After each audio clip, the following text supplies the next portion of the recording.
बिना प्यार के, बिना प्रेम के, बिना मोहब्बत के हम एक दूसरे से जुड़ नहीं पाएंगे। ये मोहब्बत ही है, ये प्रेम ही है जो हमें वर्षों से इकट्ठा, इन भारतीयों को इकट्ठा करके रखा हुआ है।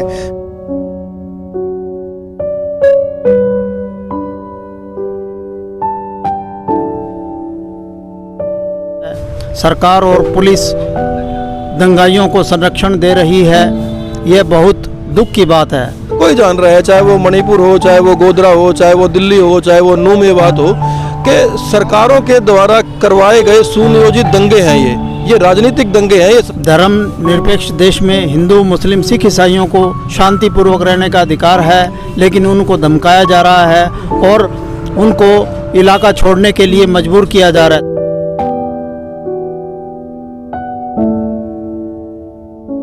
ये सत्ता की भूख के लिए इस तरह के तांडव, इस तरह के मार काट ना करवाए, बल्कि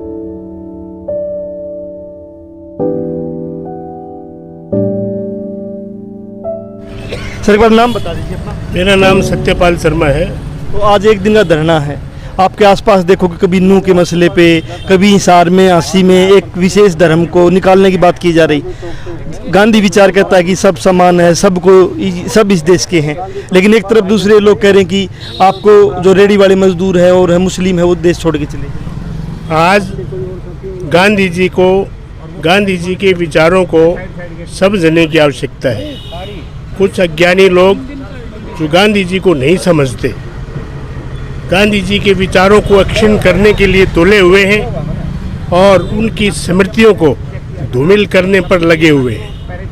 जिस गांधी ने सारे विश्व को शांति, सद्भावना और सौहार्द का संदेश दिया था, उसी गांधी के देश में आज कुछ असामाजिक तत्व इस देश में तोड़फोड़ की घटनाओं में लिप्त हैं।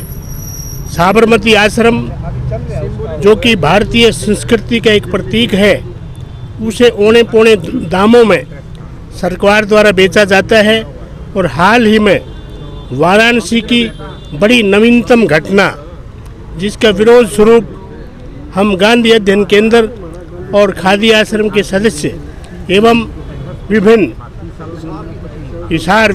राजनीतिक और सामाजिक संस्थाओं के प्रबुद्ध नागरिक इस विषय पर आज चिंताग्रस्त है।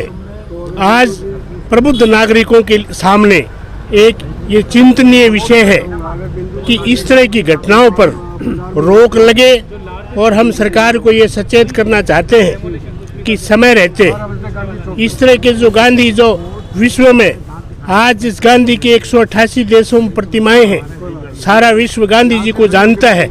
उसके उपलक्ष्य में गांधी जी के विचारों को सफल और सुदृढ़ करने के लिए आज हमारा ये मिशन है। कल भी आप एसपी से मिले हो, एक नफरत के बाजार में मोहब्बत की दुकान खोलना चाहते हो, कितने कामयाब हो पाओगे? देखिए, एक जो ये सेंटेंस है ना कि नफरत के बाजार में मोहब्बत की दुकान, मुझे थोड़ा सा लगता है कि पॉलिटिकल है। कहीं ना कहीं लोग हमें ना किसी पॉलिटिकल पार्टी से जुड़ा समझ लेंगे कि जैसे कांग्रेस ने नारा दिया। हमारा साफ साफ मामला है कि ये जो देश है ये संविधान के अनुसार चलता है, कानून के आधार पर चलता है। तो आपके संविधान का प्रियम्बल कहता है कि धर्मनिरपेक्ष देश है, बिल्कुल क्लियर कट है। तो जब धर्मनिरपेक्ष देश है तो हम संविधान के उसी चीज़ की बात कर रहे हैं। और कानून साफ तौर से कह रहा है कि हेट स्पीच पे तुरंत FIR लॉज हो। तो हर कोई जान रहा है, चाहे वो मणिपुर हो, चाहे वो गोधरा हो, चाहे वो दिल्ली हो, चाहे वो नूह में बात हो, कि सरकारों के द्वारा करवाए गए सुनियोजित दंगे हैं। ये राजनीतिक दंगे हैं, ये सांप्रदायिक दंगे नहीं हैं। अब जब इतना क्लियर कट है तो फिर क्या होना चाहिए? तो इनके लिए तो फिर कानून का ही मामला रहता है, क्योंकि वैसे तो काबू आएंगे नहीं है। अब हम लोगों ने यही कहा है कि इन लोगों को हम चुन चुन के आइडेंटिफाई करके हमारे नाम से हम कंप्लेंट दे रहे हैं एडमिनिस्ट्रेशन को। और अभी हम लोग प्लान कर रहे थे कि हरियाणा के, ये मैं पहली बार ही बता रहा हूँ, अब तक हमने डिस्क्लोज नहीं किया था, कि हरियाणा के होम मिनिस्टर के 2 बयान आए हैं।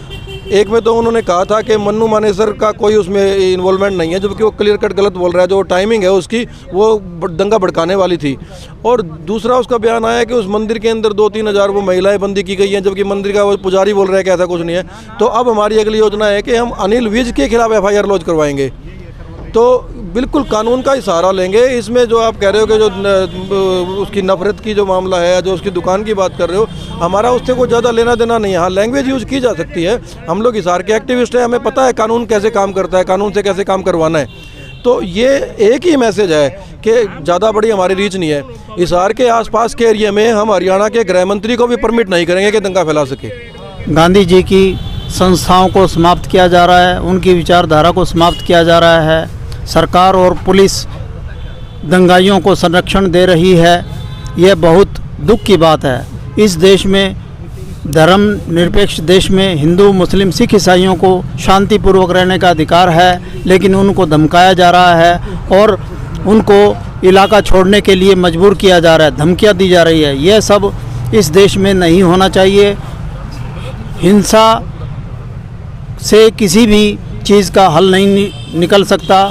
सभी धर्मों के लोगों को अहिंसा के रास्ते पर चलकर शांति बनाई रखनी चाहिए। बस जिस प्रकार से सर ने भी बोला कि हिंसा का एक दौर चला हुआ है, कहीं हिंसा होती है, किसी मामले पे होती है, लेकिन दूसरी जगह एक विशेष समुदाय के लोगों को शहर छोड़ने की बातचीत की जाती है।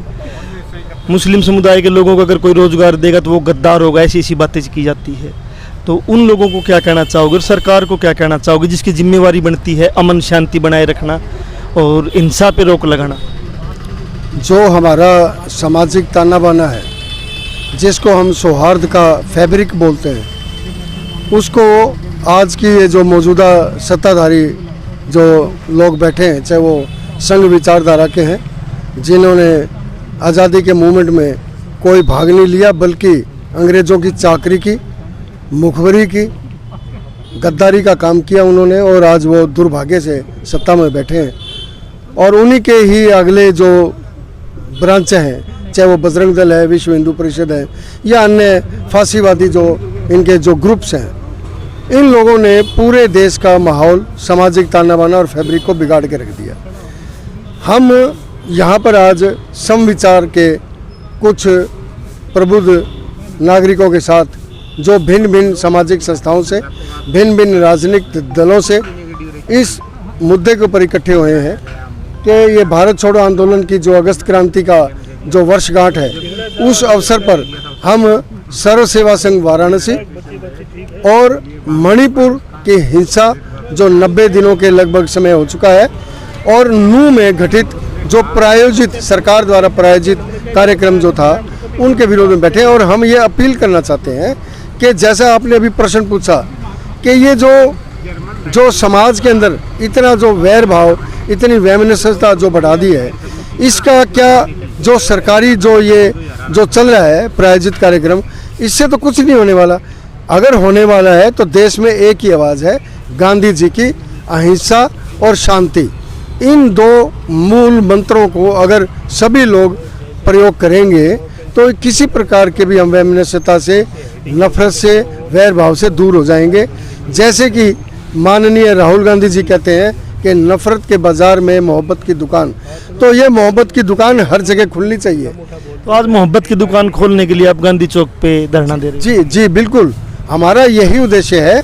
ये मोहब्बत की दुकान कोई सिंबॉलिक नहीं है, ये कोई पार्टी का कोई वो स्लोगन नहीं है। ये एक आम जनमानस के अंदर बैठने की बात है कि बिना प्यार के, बिना प्रेम के, बिना मोहब्बत के हम एक दूसरे से जुड़ नहीं पाएंगे। ये मोहब्बत ही है, ये प्रेम ही है जो हमें वर्षों से इकट्ठा, इन भारतीयों को इकट्ठा करके रखा हुआ है। नहीं तो इस भारत में इतनी वेशभूषा है, इतनी भाषाएं हैं, भिन्न भिन्न प्रांतों के, भिन्न भिन्न क्षेत्रों के अगर लोगों को हमने एक संविधान में एकत्रित किया है, तो उसके पीछे मूल भावना सिर्फ और सिर्फ मोहब्बत, प्रेम, अहिंसा और शांति की है। सर नाम? मेरा नाम राधा कृष्ण शर्मा, हरियाणा राजकवि हिसार के पुत्र, हिसार से। तो सर, नफरत का जो बाज़ार बनाने की कोशिश है कुछ लोगों द्वारा की जा रही, वहाँ गांधी जो मोहब्बत की दुकान, मोहब्बत की देश, मोहब्बत का बाज़ार के प्रतीक है, और आज आप यहाँ बैठे हो, क्या कहना चाहोगे? मैं सिर्फ भारत सरकार और हरियाणा सरकार से दोनों हाथ जोड़कर यही अपील करना चाहता हूँ कि इस देश में जिस तरह से लोकतंत्र अमन बनाया गया, उस लोकतंत्र को जिंदा रखा जाए।